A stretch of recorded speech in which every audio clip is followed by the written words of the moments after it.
Feliz y bendecido día, aprendiendo un curso de milagros. El secreto de la verdadera oración es olvidarte de las cosas que crees necesitar. Pedir algo específico es igual que ver el pecado primero y luego perdonarlo. Del mismo modo, al orar pasas por alto tus necesidades específicas, tal como las ves, y las dejas en manos de Dios. Ahí se convierten en los regalos que le haces, pues le dicen que no antepondrás otros dioses a Él, ni que quieres otro amor que el suyo. Este libro es un comienzo, no un final.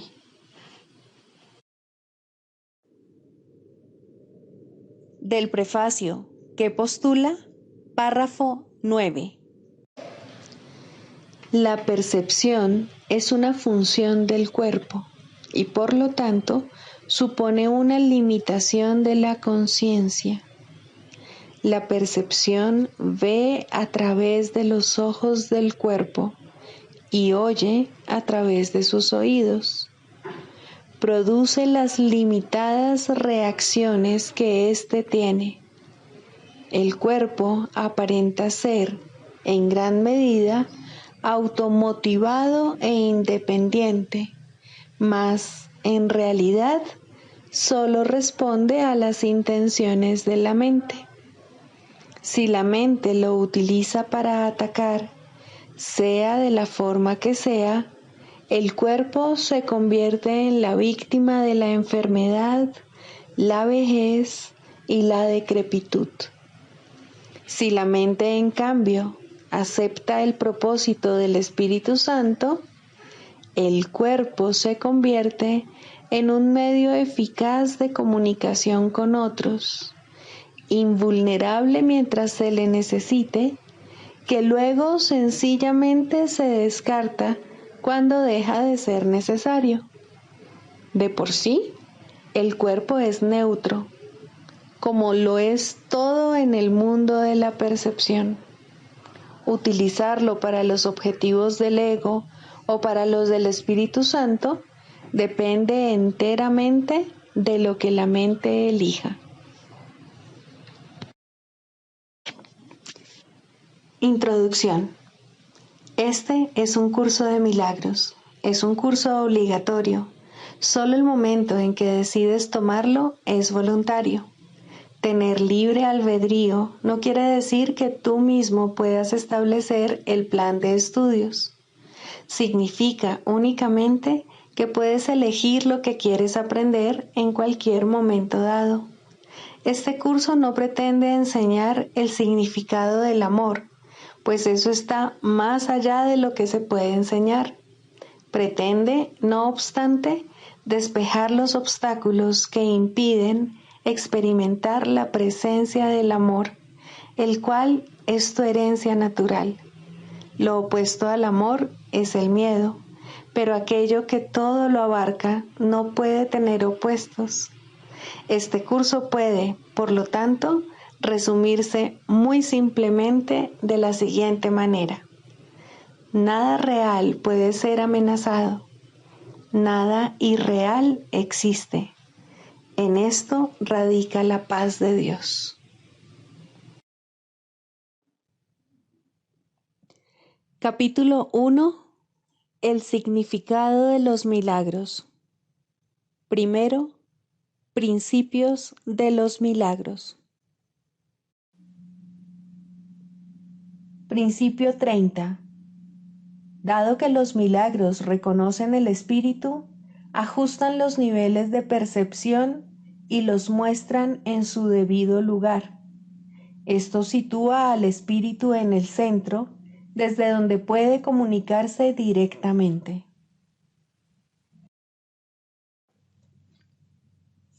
Capítulo 11. Dios o el ego. Introducción. O Dios está loco, o bien el ego es el que lo está. Si examinas imparcialmente las pruebas que ambas partes presentan, te darás cuenta de que eso tiene que ser verdad. Ni Dios ni el ego proponen un sistema de pensamiento parcial.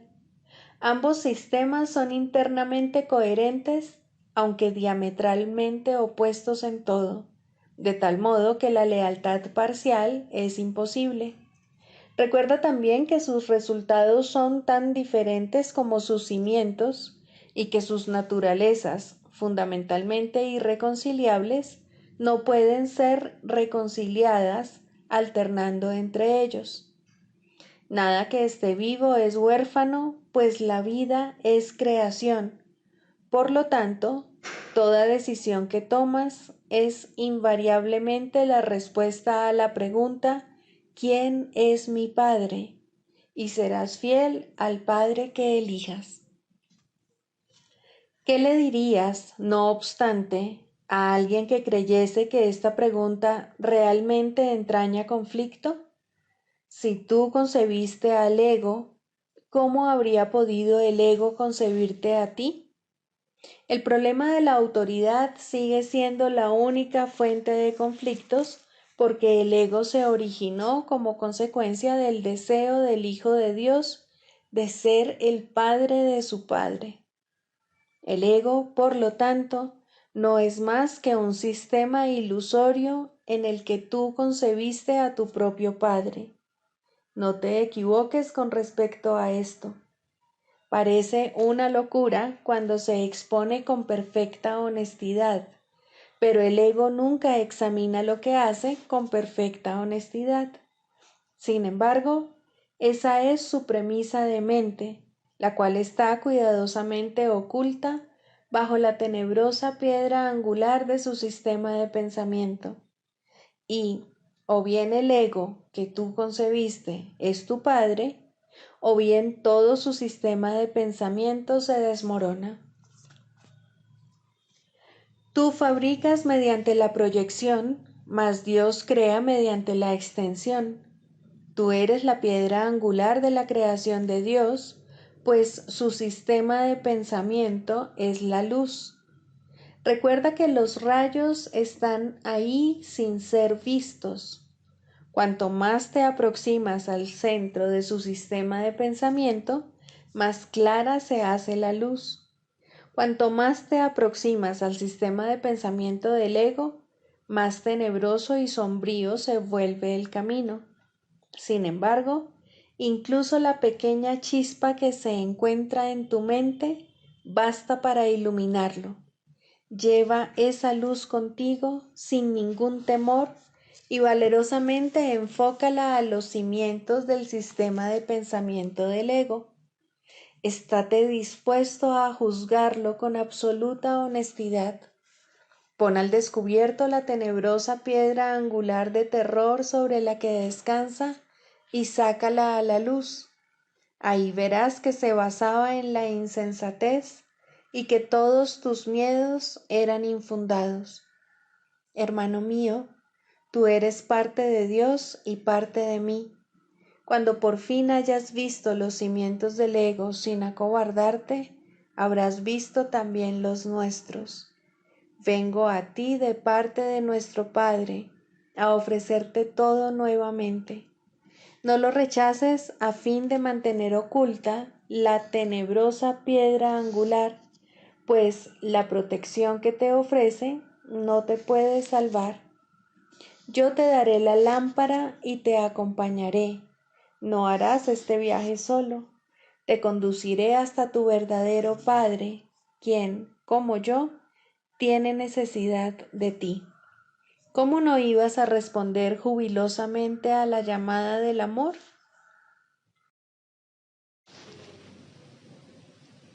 Libro de ejercicios, lección 48. No hay nada que temer. La idea de hoy afirma simplemente un hecho. No es un hecho para los que creen en ilusiones, mas las ilusiones no son hechos. En realidad no hay nada que temer. Esto es algo muy fácil de reconocer, pero a los que quieren que las ilusiones sean verdad, les es muy difícil reconocerlo. Las sesiones de práctica de hoy serán muy cortas, muy simples y muy frecuentes. Repite sencillamente la idea tan a menudo como puedas. Puedes hacerlo con los ojos abiertos en cualquier momento o situación. Recomendamos enérgicamente, no obstante, que siempre que puedas cierres los ojos durante aproximadamente 1 minuto y repitas la idea lentamente para tus adentros varias veces. Es especialmente importante también que la uses de inmediato si observas que algo perturba tu paz mental. La presencia del miedo es señal inequívoca de que estás confiando en tu propia fortaleza. La conciencia de que no hay nada que temer indica que en algún lugar de tu mente, aunque no necesariamente en el lugar que puedas reconocer, has recordado a Dios y has dejado que su fortaleza ocupe el lugar de tu debilidad. En el instante en que estés dispuesto a hacer eso, ciertamente no habrá nada que temer.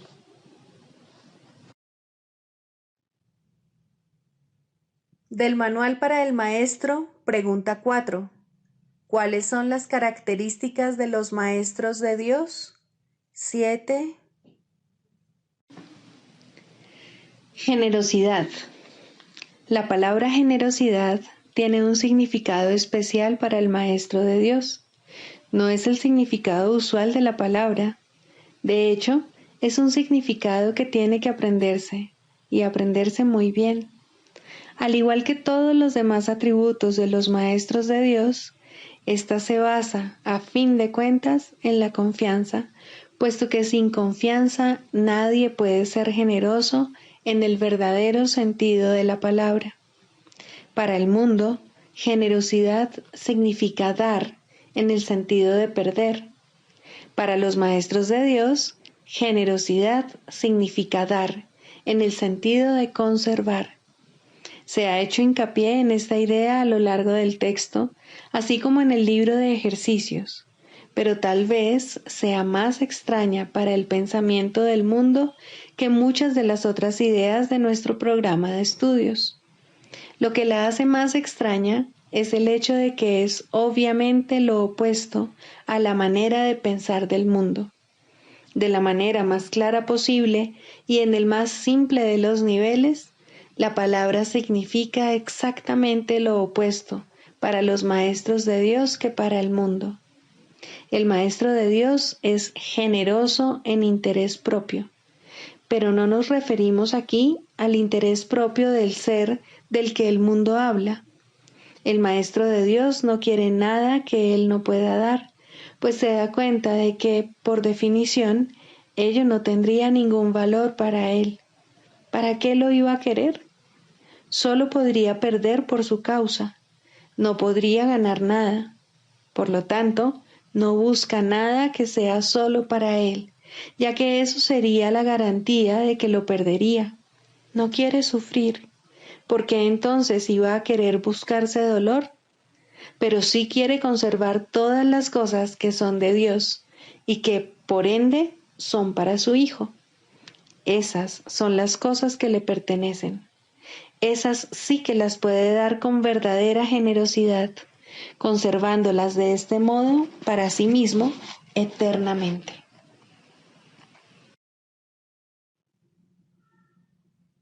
Manual para el Maestro, pregunta 17.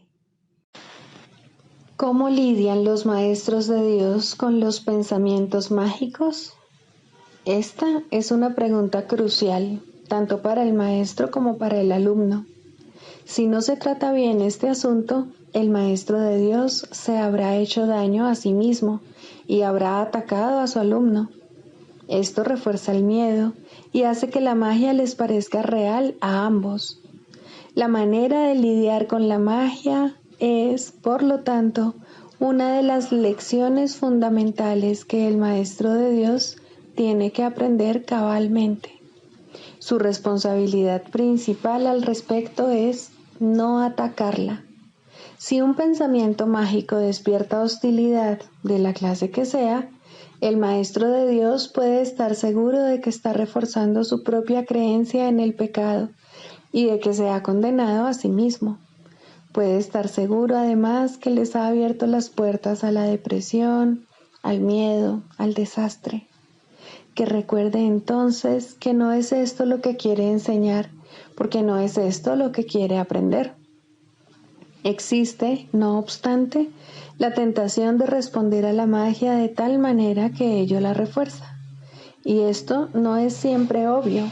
De hecho, puede estar fácilmente oculto bajo un aparente deseo de ayudar. Este doble deseo es lo que hace que la ayuda no sirva de gran cosa y que inevitablemente produzca resultados indeseables. Tampoco se debe olvidar que el resultado que se produzca será el mismo para él que para el alumno. ¿Cuántas veces se ha subrayado el hecho de que solo te das a ti mismo? ¿Y dónde podría observarse esto con mayor claridad que en los tipos de ayuda que el Maestro de Dios presta a aquellos que necesitan su ayuda? En estas situaciones es donde más claramente se le da su propio regalo, pues Él solo dará lo que haya elegido para sí mismo. Y en ese regalo reside su juicio acerca del Santo Hijo de Dios. Lo más fácil es permitir que el error se corrija allí donde es más evidente, y los errores se conocen por sus resultados. Una lección que verdaderamente se ha enseñado no puede conducir sino a la liberación del maestro y del alumno, que han compartido un mismo propósito. El ataque puede producirse únicamente si han percibido objetivos separados, y este debe ser el caso si el resultado es cualquier otra cosa que no sea dicha. El hecho de que el Maestro de Dios tenga una sola meta hace que el objetivo dividido del alumno se enfoque en una sola dirección y que la llamada de ayuda se convierta en su única petición. Esta se contesta fácilmente con una sola respuesta, y esta respuesta llegará sin lugar a dudas a la mente del maestro. Desde ahí irradiará a la mente del alumno, haciéndola así una con la suya. Tal vez sea útil recordar que nadie puede enfadarse con un hecho. Son siempre las interpretaciones las que dan lugar a las emociones negativas, aunque éstas parezcan estar justificadas por lo que aparentemente son los hechos o por la intensidad del enfado suscitado. Este puede adoptar la forma de una ligera irritación, tal vez demasiado leve como para ni siquiera poderse notar claramente, o puede también manifestarse en forma de una ira desbordada, acompañada de pensamientos de violencia imaginados o aparentemente perpetrados. Esto no importa. Estas reacciones son todas lo mismo. Ponen un velo sobre la verdad y esto no puede ser nunca una cuestión de grados. O bien la verdad es evidente o no lo es. No puede ser reconocida solo a medias. El que no es consciente de la verdad no puede sino estar contemplando ilusiones. Reaccionar con ira ante cualquier pensamiento mágico que se haya percibido es una de las causas básicas del temor. Examina lo que esta reacción significa y se hará evidente el lugar central que ocupa en el sistema de pensamiento del mundo. El pensamiento mágico, por su mera presencia, da por sentada la separación entre Dios y nosotros. Afirma de la forma más clara posible que la mente que cree tener una voluntad separada y capaz de oponerse a la voluntad de Dios, cree también que puede triunfar en su empeño. Es obvio que esto no es cierto. Sin embargo, es igualmente obvio que se puede creer que lo es. Y ahí es donde la culpabilidad tiene su origen. Aquel que usurpa el lugar de Dios y se lo queda para sí mismo, tiene ahora un enemigo mortal.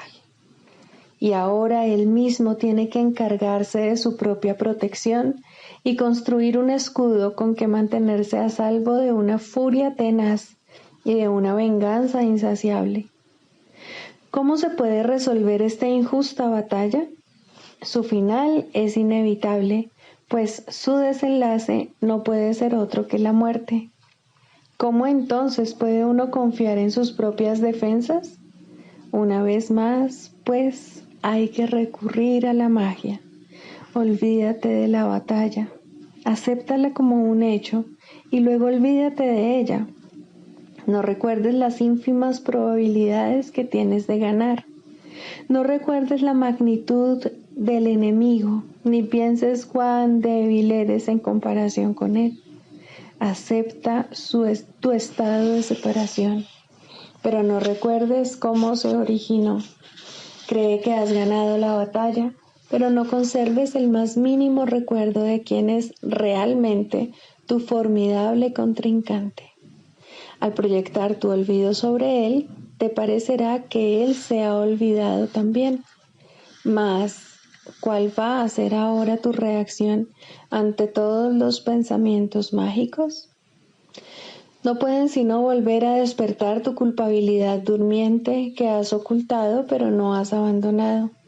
Cada uno le dice claramente a tu mente atemorizada: has usurpado el lugar de Dios, no creas que Él lo ha olvidado.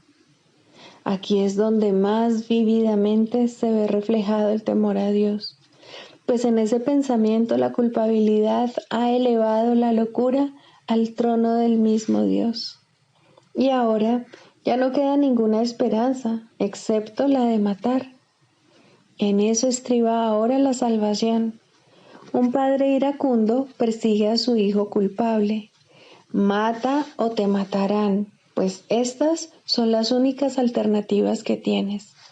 Más allá de ellas no hay ninguna otra, pues lo que pasó es irreversible. La mancha de sangre no se puede quitar y todo el que lleva esta mancha sobre sí está condenado a morir. A esta situación sin esperanzas, Dios envía a sus maestros, quienes traen consigo la luz de la esperanza directamente desde Él. Hay una manera de escapar que se puede aprender y enseñar, pero requiere paciencia y una gran dosis de buena voluntad. Una vez que esto se ha alcanzado, la obvia simplicidad de la lección resalta como una luz blanca y brillante, contrapuesta a un horizonte negro, pues eso es lo que es. Dado que la ira procede de una interpretación y no de un hecho, nunca está justificada. Una vez que esto se entiende, aunque solo sea en parte, el camino queda despejado. Ahora es posible dar el siguiente paso. Por fin se puede hacer otra interpretación.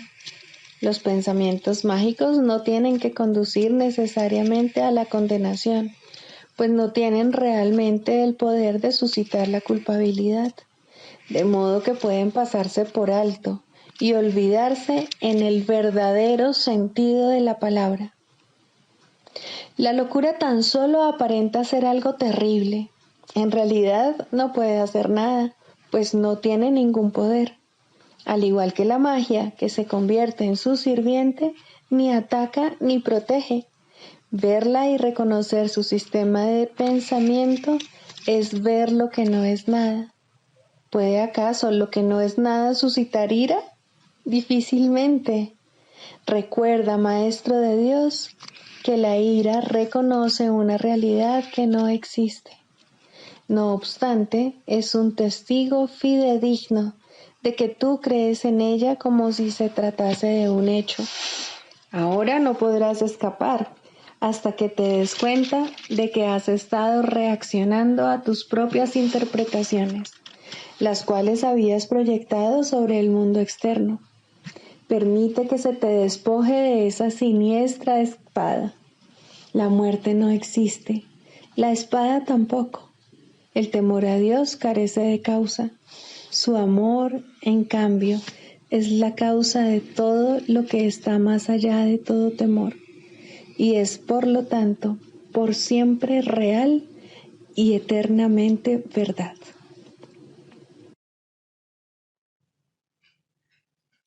Clarificación de términos. Jesús, Cristo. No necesitas ayuda para entrar en el cielo, pues jamás te ausentaste de él, pero sí necesitas una ayuda que proceda de más allá de ti, pues te encuentras limitado por falsas creencias con respecto a tu identidad, la cual solo Dios estableció en la realidad. Los ayudantes que se te proveen varían de forma, aunque ante el altar son uno solo.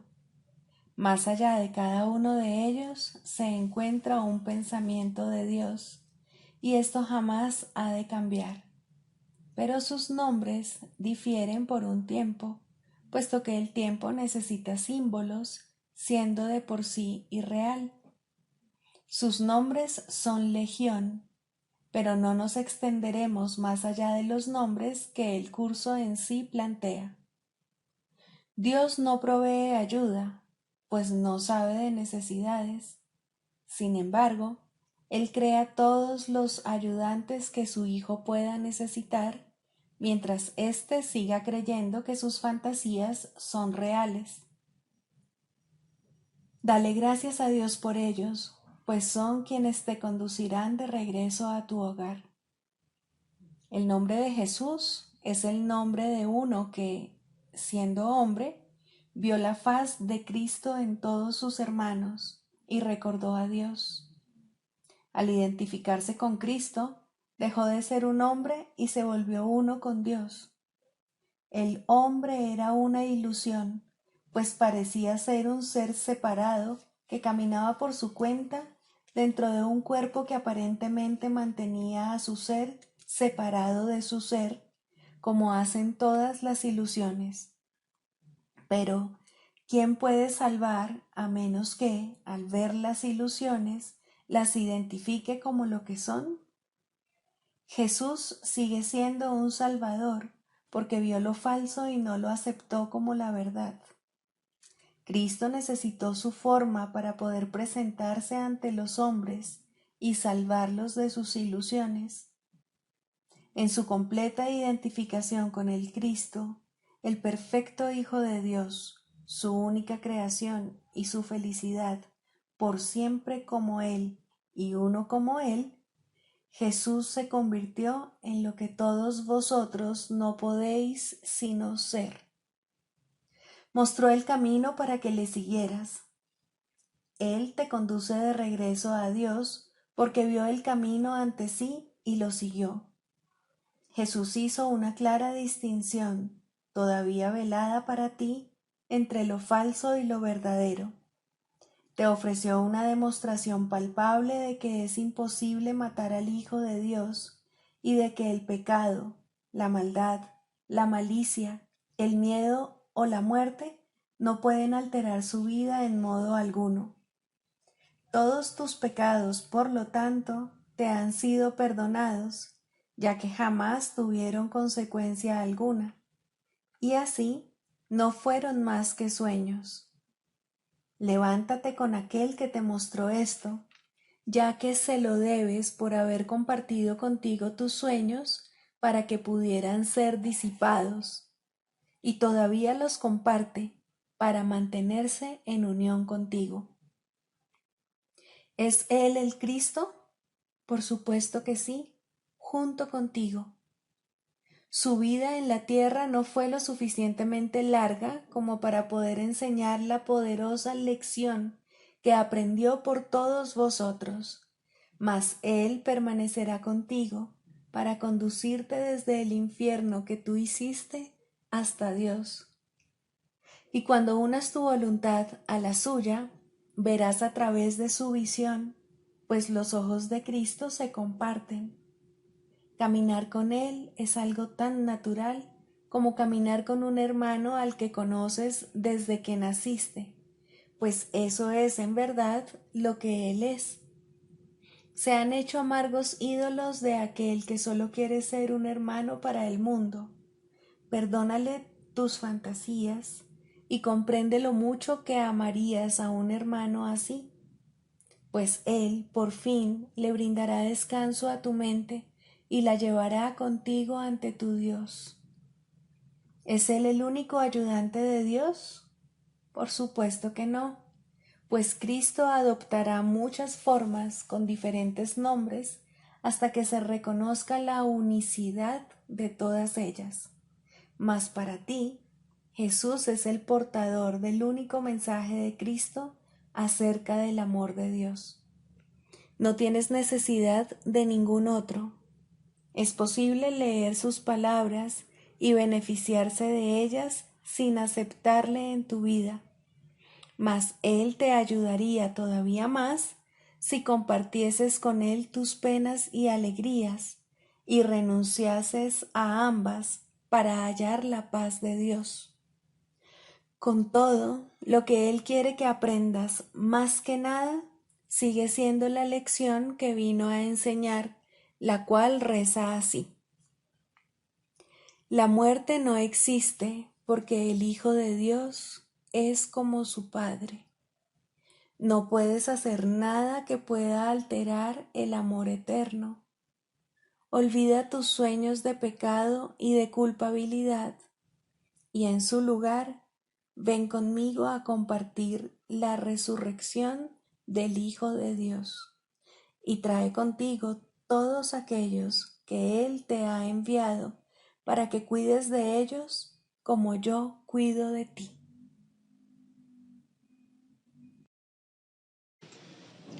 Sexto, ¿cómo se define la sanación?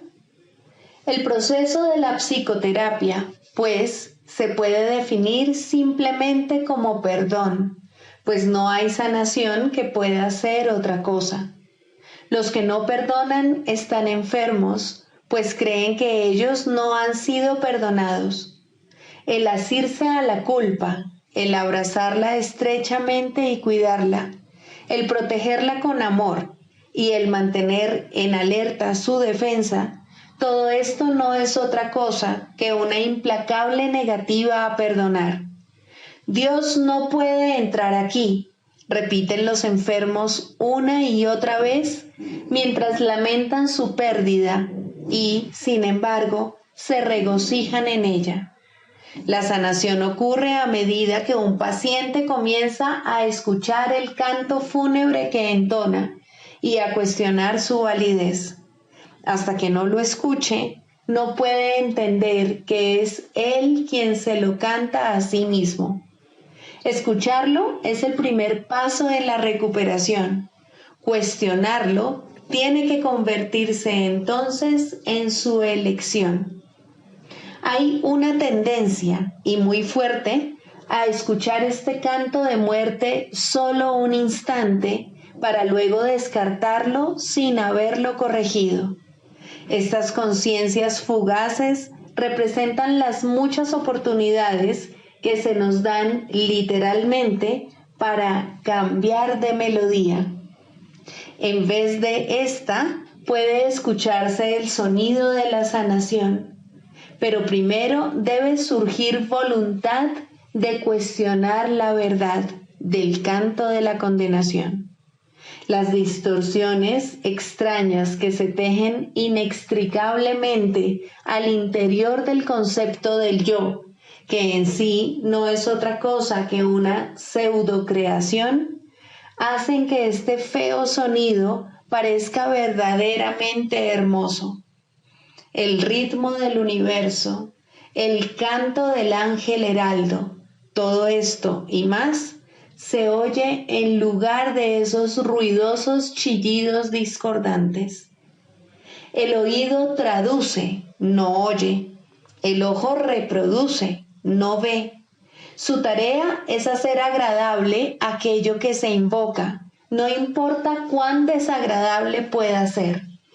Responden a las decisiones de la mente al reproducir sus deseos y traducidos en formas aceptables y placenteras. Algunas veces el pensamiento detrás de la forma se asoma, aunque solo muy brevemente, y la mente se asusta y comienza a dudar de su cordura, pero no permitirá a sus esclavos cambiar las formas que contemplan, los sonidos que oyen. Estos son sus remedios, sus salvaguardias contra la locura. Estos testimonios que traen los sentidos tienen un solo propósito: justificar el ataque y de esta manera conservar la falta de perdón sin reconocerla como lo que es.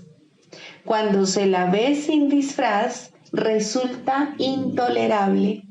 Sin protección no podría soportarse. Aquí se atesoran todas las enfermedades, pero sin reconocer que es así. Pues cuando no se reconoce una falta de perdón, la forma que toma parece ser algo distinto. Y ahora es ese algo distinto lo que parece aterrorizar. Pero no es el algo distinto lo que se puede sanar. No está enfermo y no necesita remedio. Concentrar tus esfuerzos sanadores aquí no es más que futilidad. ¿Quién puede sanar lo que no está enfermo y aliviado? La enfermedad toma muchas formas y lo mismo hace la falta de perdón. Las formas de una solo reproducen las formas de la otra, pues son la misma ilusión.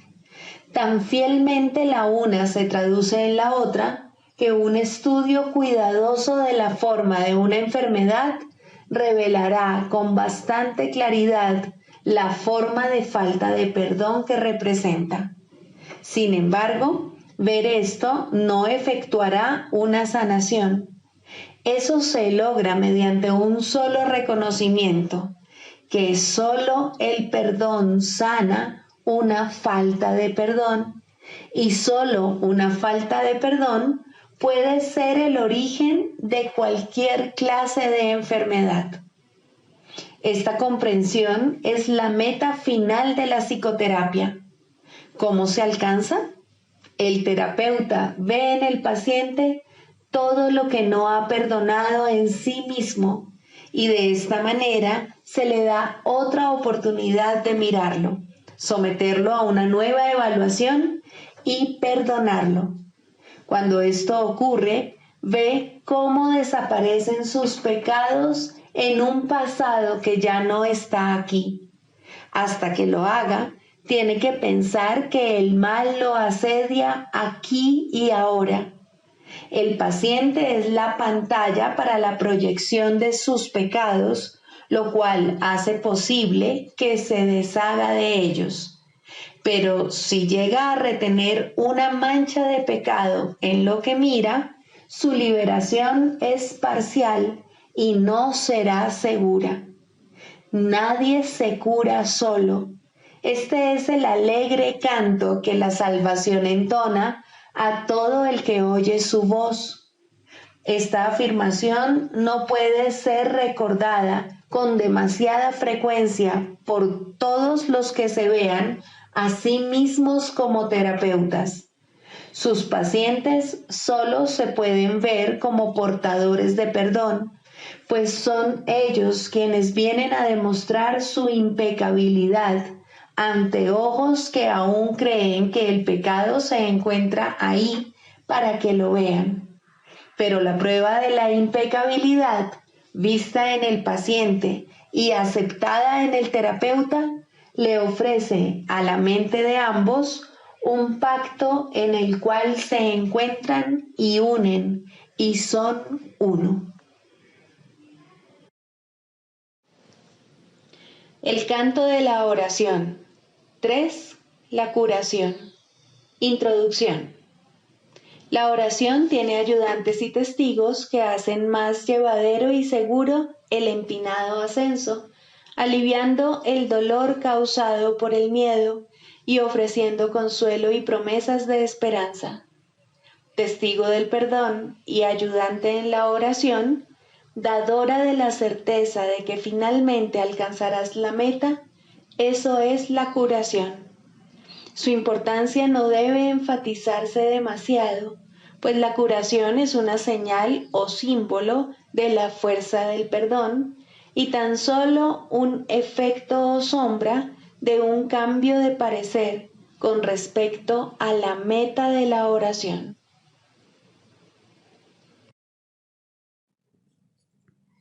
Sigamos a Jesús haciendo del perdón algo tan natural como respirar y algo tan vital como el aire. Amén.